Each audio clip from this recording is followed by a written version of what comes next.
Hey, amazing integrators. It's Merja here. It's great to be here with you today doing this live Q&A. I'm super excited to answer some of the questions. Actually, we have three questions today that I'm going to answer, unless there are, of course, other questions coming up live.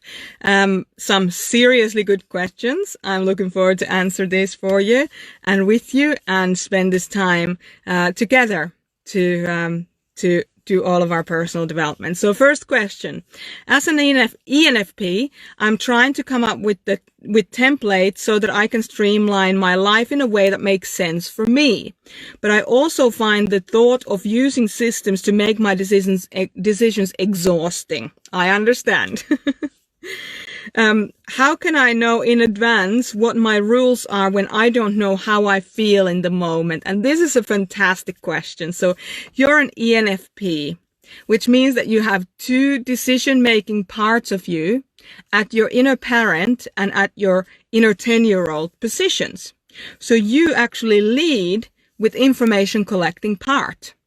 And of course, having said that, your 3-year-old inner child is an information collecting part of you as well. Now, as an ENFP, this whole template thing, this whole wanting to systematize your life comes from your 10-year-old inner child, which of course is the executive, the outward facing thinking. So there's that part of you that really wants to drive your life forward and be dynamic, get stuff done, be really organized about it so that you can get as far as you want to get. And that is fantastic. Now, just like with every other type, we don't want the inner child decision-making part of us to make grown-up decisions about our lives. Why? Because the inner children don't have foresight.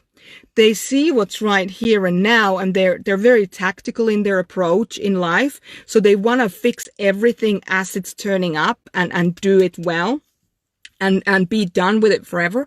But of course, you know that life's not like that. You don't just deal with something once and then it's done. Okay. Tick, you actually have to continuously do things.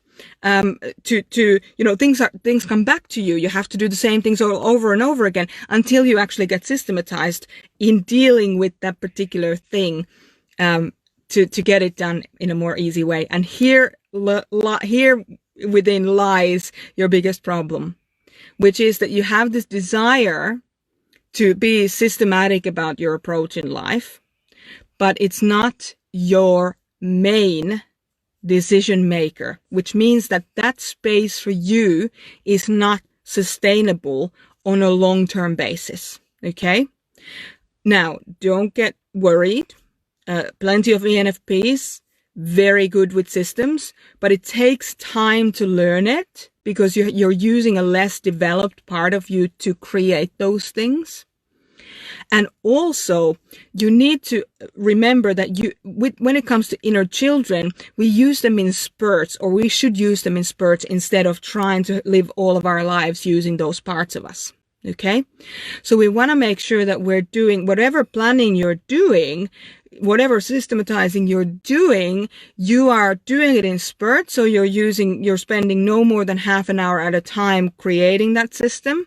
But then when you do create the system, you make sure that the inner parent, which is your inward facing feeling, or your ethicist, actually drives that project and says to your inner 10-year-old executive, hey, there are different ways that we're going to feel when it's time to execute this thing. Okay? We're probably going to feel like this. We're probably going to feel like that. We're probably going to feel like this.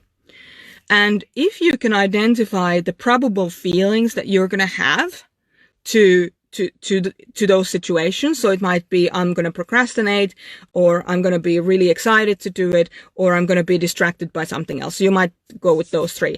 Now ask your executive to come up with a strategy to deal with each one of those feelings. So you're using the executive to strategize things that are actually authentic to you, because you don't know how you're going to feel in that moment, because you're naturally or predominantly a feeler type. Okay, so we need to honor that you're a feeler type and then use the thinking part of you to support the feeling part of you, not the other way around, not the feeling part, which is the grown-up part of you, to support the executive or the thinking part of you, which is now running rampant. That's not sustainable for you. It's just how it is as a feeler. But what happens when you go, okay, I'm likely to feel this, this, and this. I'm likely to feel super procrastinating. I'm likely to feel inspired, or I'm likely to feel distracted by something else. Now you can ask your executive, okay, if that's the case, if I'm feeling procrastinating, what am I going to do to get out of the procrastination and into the task? Or if I'm feeling, really inspired, how can I make the most out of this task as I'm working it? Or if I'm feeling distracted by something else, what are going to be the strategies that I'm going to implement in my life and use to get out of the distraction and get my focus laser sharp into what needs to be done? So you use the executive to help the authentic part of you, the ethicist part of you, not the other way around. So I hope that answers that question, because the thing is that, it is exhausting for you to use what you were saying, but I also find that that the thought of using systems to make my decisions is exhausting. It is because you are not a predominant thinker type. Okay? So all good, honor yourself, honor who you are, and remind your inner children that they are in a supportive role in your life, not the main event. Was that helpful? Let me know. I'd love to hear from you.